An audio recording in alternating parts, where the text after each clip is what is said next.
Okay, sorry for the inconvenience. It has stopped working because of the 40 minutes.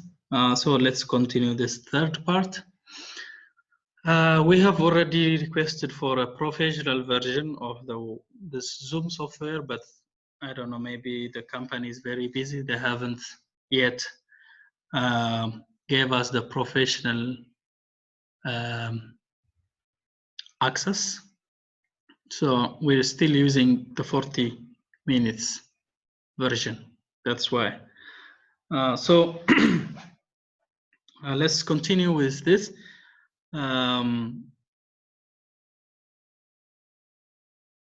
So here we're here. So at this point,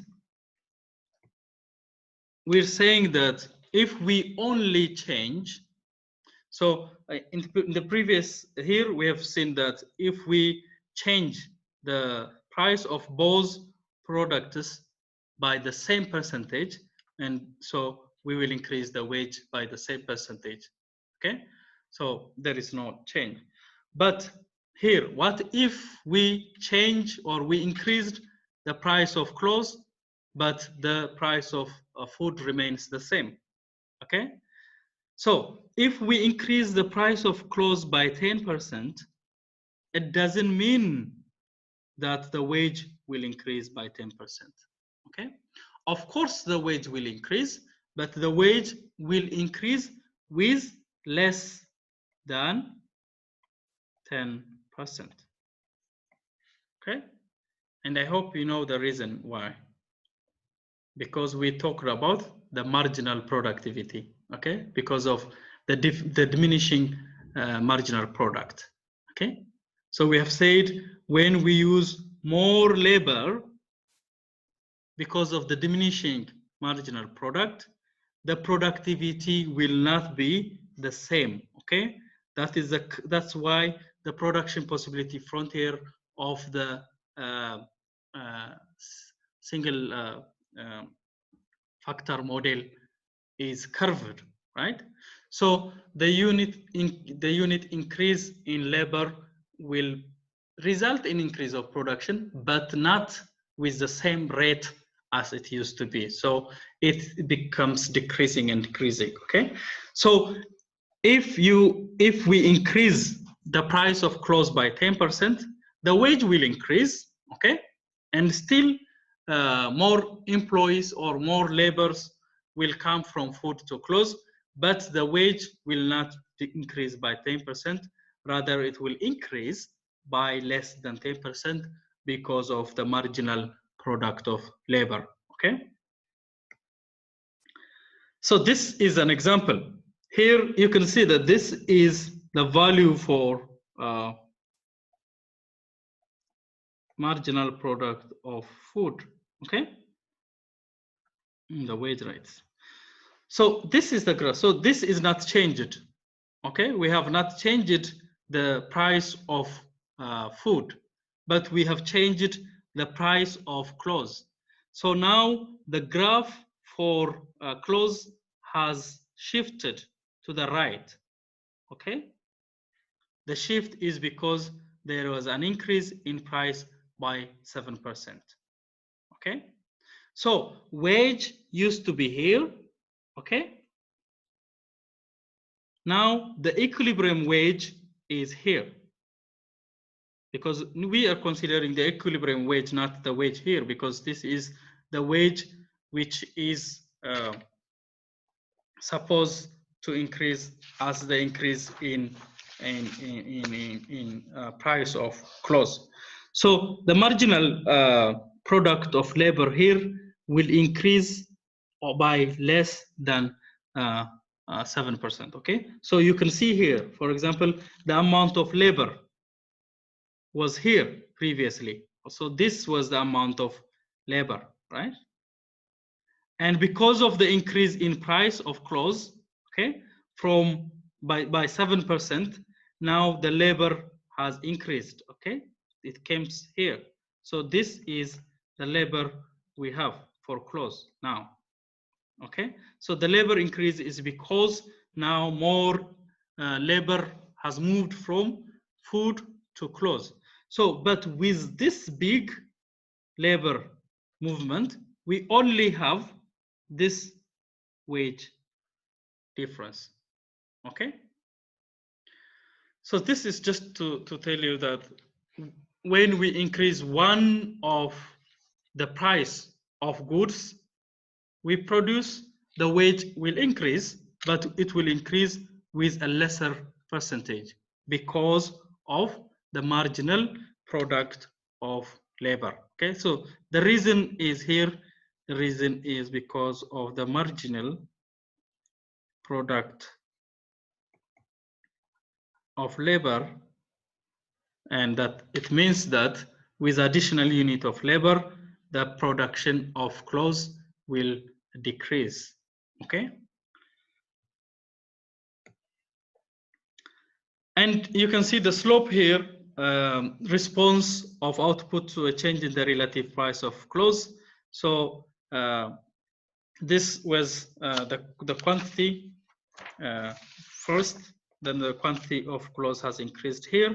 So from here we have the quantity of food was here, but the quantity of, when we increase the quantity of clothes because of the labor from QC1 to QC2 here, okay, the quantity of labor has decreased from here to here, right?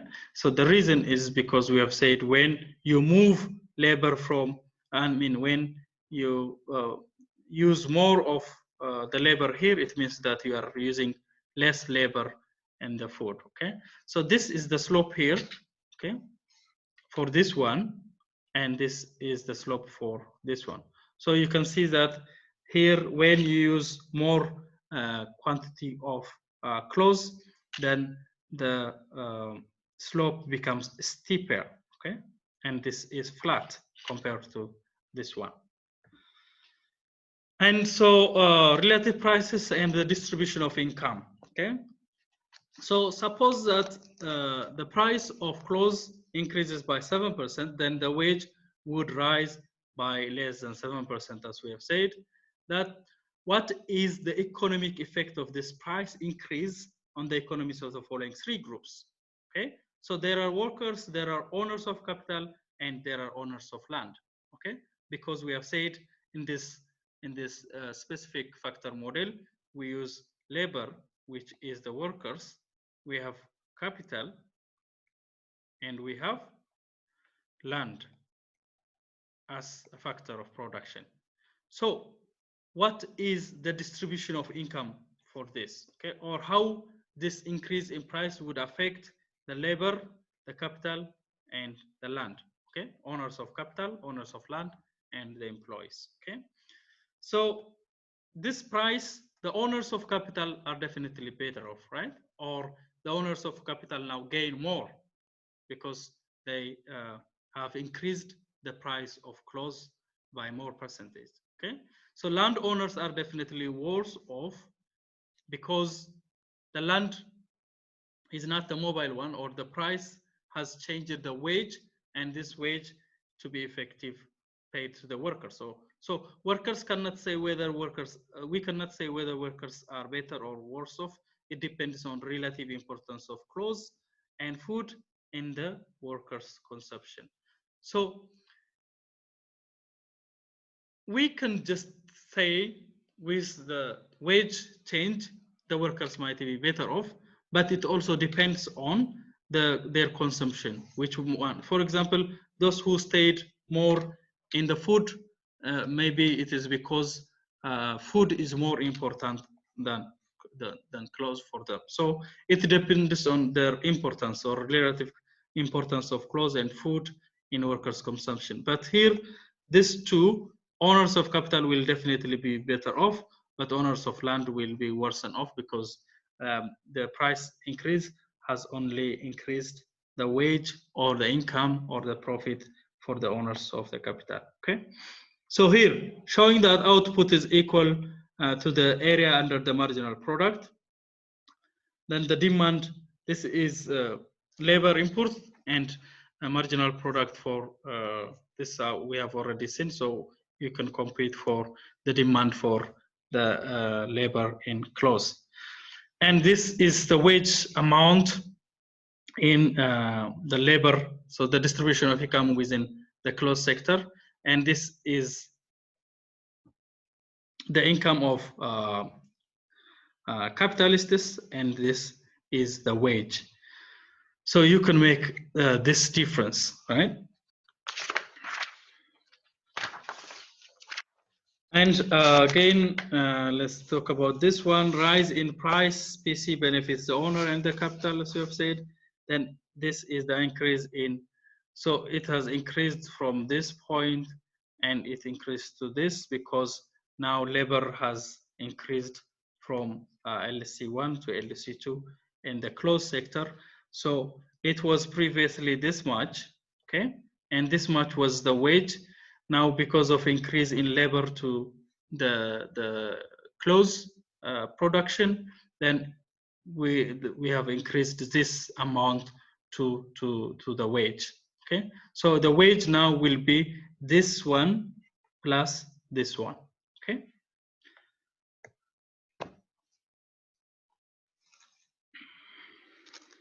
Okay, let's proceed this one. International trade in the specific factor model. So trade and relative prices. So the relative price of close prior to trade is determined by intersection of economics relative supply of close and its relative demand. So in a market economy, we have said demand and supply determines the price of a product. Okay, relative price is the same way of close prior to the trade will be identified by the intersection point, or the equilibrium price will be determined where the demand and supply, relative demand and relative supply meets. So free trade relative price of close is determined by the intersection of world relative supply and world relative demand. And the reason why we consider this world relative demand and relative supply is because once you engage in international trade, then the supply or the supply of clothes, for example, you offer to the market depends upon the supply of other similar companies producing these goods. Okay, and the demand will also be the same, because this demand is about consumption. Okay, as I've said, and supply is about production, right? So opening up to trade increases the relative price of clothes in an economy whose relative supply of clothes is larger than the world as a whole. So this is the supply curve, right? And this is the demand curve, as I have already showed you. So it is the supply and the demand, again, is because when I show you, I told you that this is a supply and this is demand curve, but this is in the normal economy. But now we are considering, because of the marginal product of labor and marginal product of food, then it's a little bit curved, okay? But when you increase the supply here, so supply was here previously. So when you increase the supply of clothes to the market, for example, so the supply moves to the right like this, okay? So this will be now the price, the relative price of the product, okay? So it used to be here, and when only the supply of this clothes increases, then now the relative price will be shifted from here to here, okay? There will be an increase in relative price.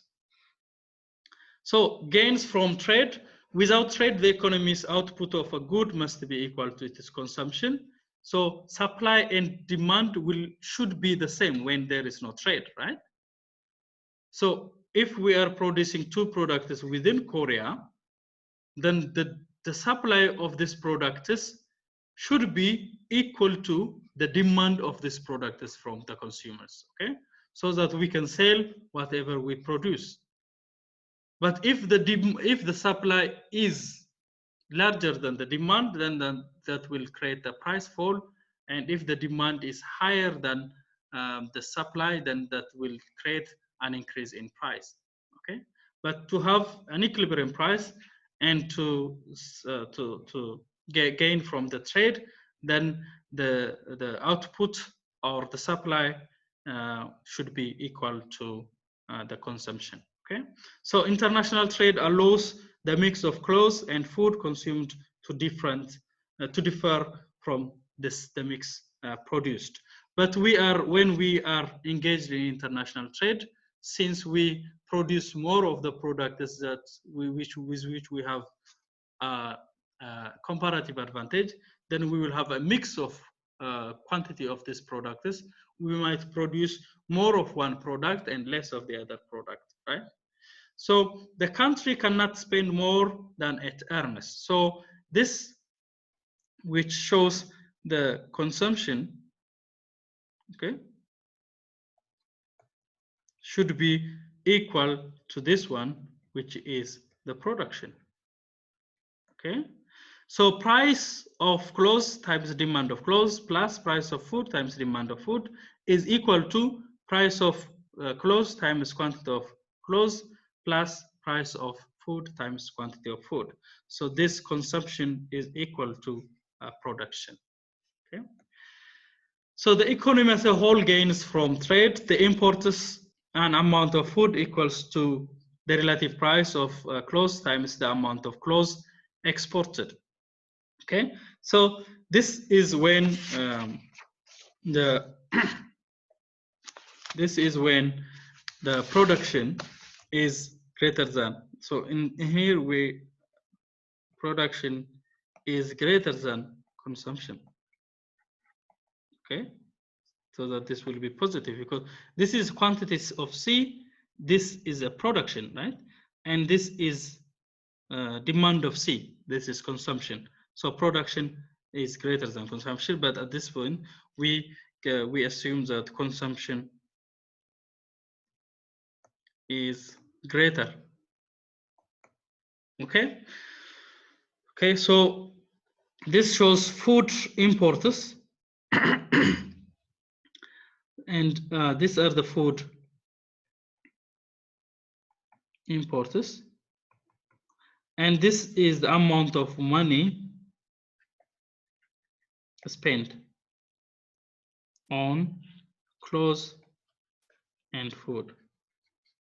Okay, so this shows that we can sell, for example, if we sell more of this, then we can use this money to import more of this. Okay, so if we sell more clothes to the international trade, or if we export more clothes and gain more money, then we can use this money to import more food to our country, right? That's what happens. So when we say we produce more of one good and less of the other good, it means that we will sell this product as we produce more, and from the money that we get from this sale, we buy those products that we produce less. So okay, so it's able to afford amount of clothes and food that the country is not able to produce itself. So the budget constraint here with trade lies above the production possibility frontier. So the budget constraint means that we have said consuming one less unit of clothes saves us money, right? So when we consume one less unit of clothes, it means that we produce more of food, right? Because we have said that when we use less of a labor in clothes, we use more of this labor in, or when we use this labor in close to food. Okay, so when we use less for clothes, less labor, it means that this labor is going to be used in production of food. So which means now we produce more of food and less of clothes. Okay, so that is a budget constraint with the trade. And here we have again quantity of C here, because this is the point where the slope lies. So this is this is the budget constraint. So here is a quantity of, for example, quantity of food and quantity of clothes we can produce and consume. Okay, here. So you can see here. This is okay. There are people who gain and or companies who, or nations that gain and nations that lose from trade, right? That we have said. So this here shows the gain from trade. So this means that a country can consume more of both of the goods. But you see, this to happen, this not, it doesn't usually happen, okay? But this means that an economy can consume more of food and more of clothes, okay?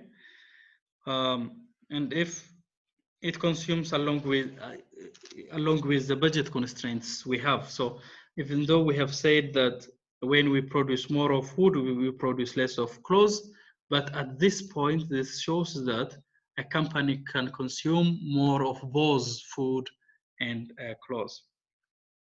I know this will be a little bit complicated for you, but just don't worry about the complicated economics behind it. Okay, I want you just to focus on the fact that in the simple factor model, when you there are 3 factors of production, and when you use more labor to one of the production, you will use less labor to the other production, and this will affect the income distribution, because it affects the workers, it affects the owners of the capital, okay, and it affects the 3 factors of production. So if it affects the owners, the workers, and owners of capital, owners of land, and the workers, then it means that there will be a disparity in the income distribution. Okay, that's what we are trying to focus here. Okay, so we are not more interested in economics explanation, but I want you to understand how the price and how the labor of the units of labor affect the production, and how one can gain and how one can lose from this trade. So income distribution and the gains from trade. International trade shifts the relative price of clothes to food, so factor prices change. So trade benefits the factor that is specific.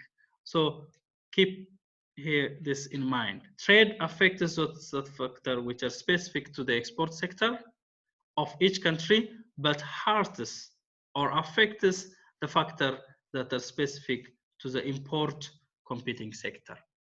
Okay, so there are countries that export, countries that import. Okay, and we use 3 factors of production: labor, capital, and land. Okay, labor, capital, and land.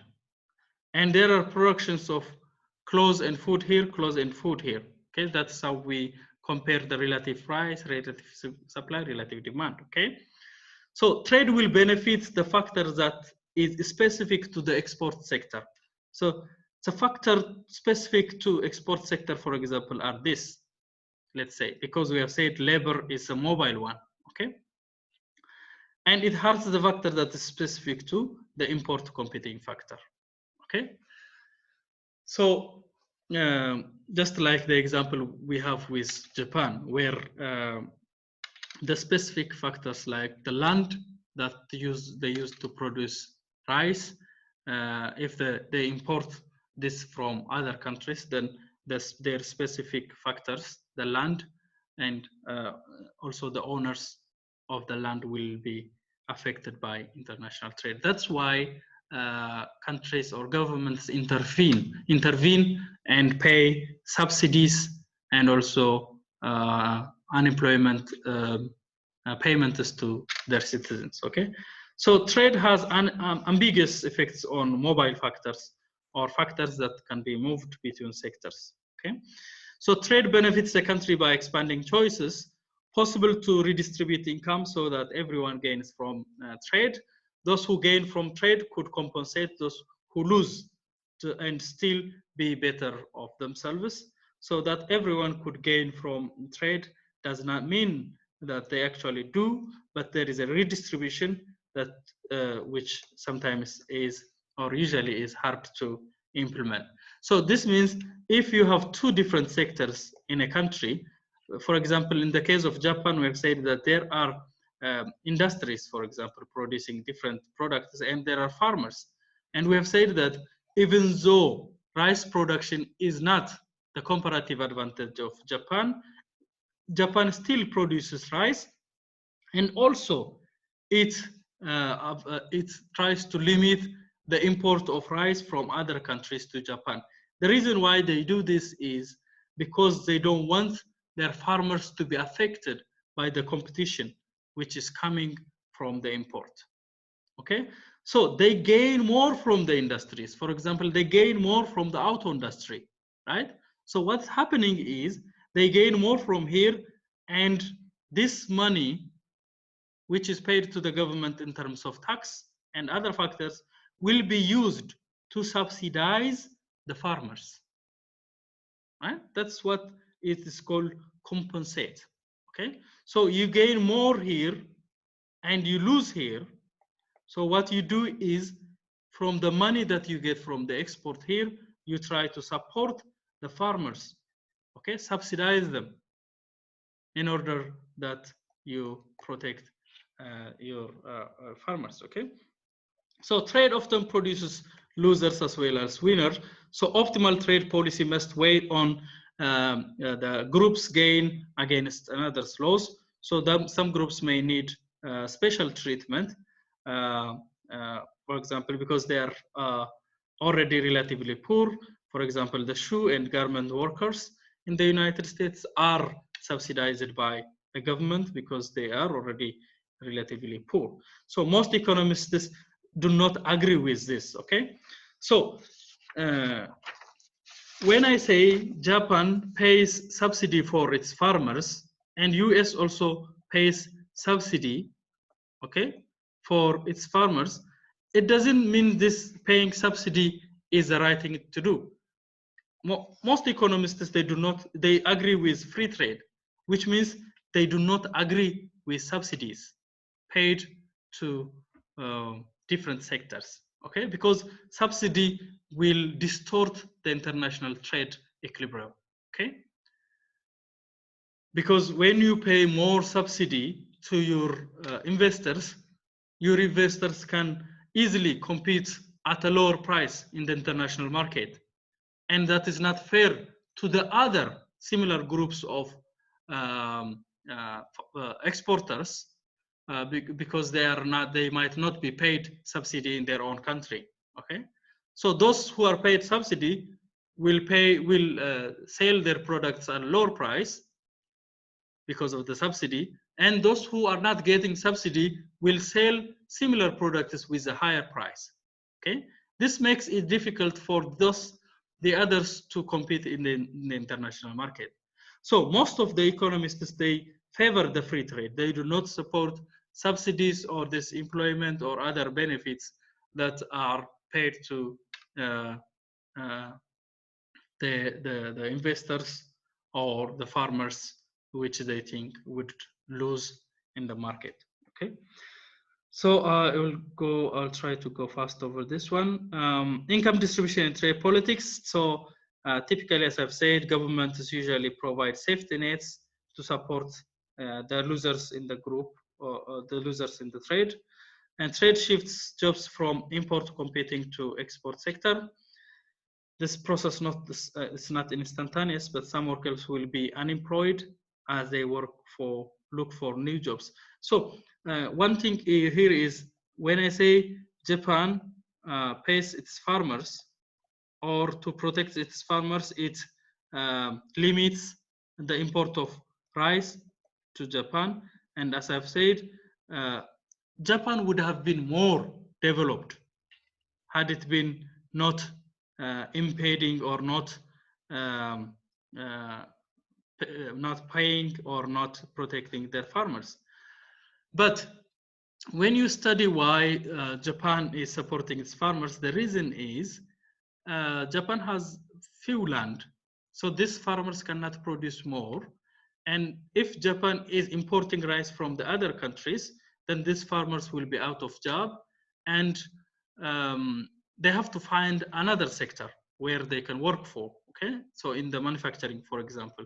But the problem is, these people, these farmers, will not be productive in the industry, for example, in the auto industry, because their skill is not well prepared for the auto industry. Okay, so anyways, switching cost, there is a switching cost of job from one sector to the other, and sometimes the switching cost will be very high that it's no more profitable to switch from one sector to the other. Okay, so how much unemployment can be traced back to the trade 1996 to 2008, this much. Then there were involuntary displacements stemmed from import competition, or okay. Then there is no obvious correlation between. So the point here, a very good point here, is there is no correlation between unemployment rate and import relative to GDP for the US. Okay.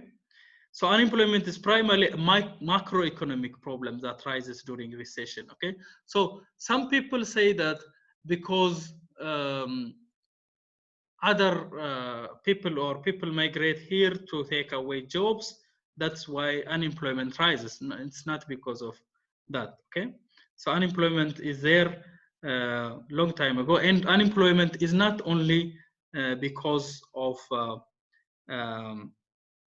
this import related issues. Okay, what I want to say is, for example, the US government is saying that US has a high unemployment because most of the US companies are working, or they have a plant in China. For example, Apple has its production company in China, right? And also General Motors has their production plant in other countries.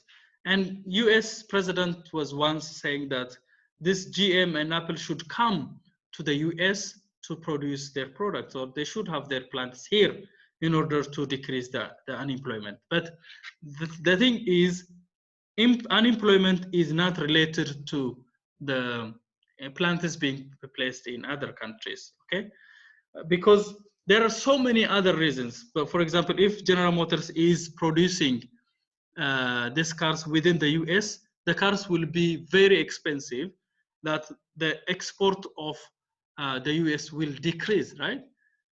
Because in the US you have to pay more for labor than China. So if you pay more for labor cost is high, then your cars will be expensive. If your cars are expensive, you cannot sell these cars to other countries. Okay, so which finally result in less export from the US side. Okay, so it helps, or it is better for US that these companies are located in China or in other parts of the world. Okay, so the best way to reduce unemployment is adopting a macro level standard policies, not this micro level, to help the economy recover, not by adopting trade protections. Okay, trade protectionism is not the solution. Okay, so this is unemployment and import penetration. Then you can see that it's not that related. So movements in factors of production. So then slides after this talks more about migration of labor from Mexico to the US. Okay, so movements in factors of production includes the labor migration, transfer of financial assets through international borrowing and lending, transactions of multinational corporations involving direct ownership of foreign firms. This is direct foreign investment. So like movements of goods and services, trade, movements of factors of production are politically sensitive and are rare, often restricted, as I discussed with the case in the US. Okay, and international labor mobility, movement of labor.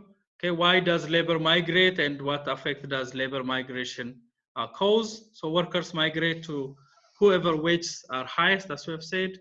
So wherever there is a country paying higher wages than the country you are in, then labor moves. Then labor stops moving to other countries when the wage is equal. Okay, so consider movement of labor across countries instead of across sectors. Okay, this means that we are talking about movement of labor from South Korea, for example, to the US, or from the US to South Korea, not movement of labor from sector to sector within the same country. Okay, suppose two countries produce one traded good food using two factors of production.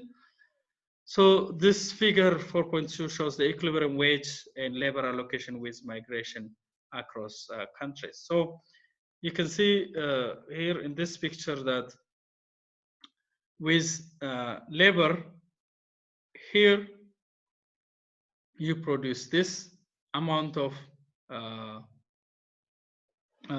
foreign employment and this amount of labor for home employment. Then when this increases, it will become the equilibrium, marginal product of labor.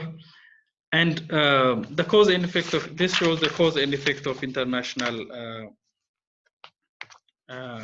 labor mobility. Then at the point, for example, here, it says that start with home workers earning a lower real wage at point C than in foreign at point B. So foreign used to here, this is for the foreign, okay, where there is asterisk. So they earn high wages here, and this is how much wage is paid in the home employment. So this means that the home employment or laborers from home will move to foreign until the labor or the wage in home is equal to the wage in foreign. Okay, so migration will be there until it is at equilibrium. Okay, so we are running out of time, so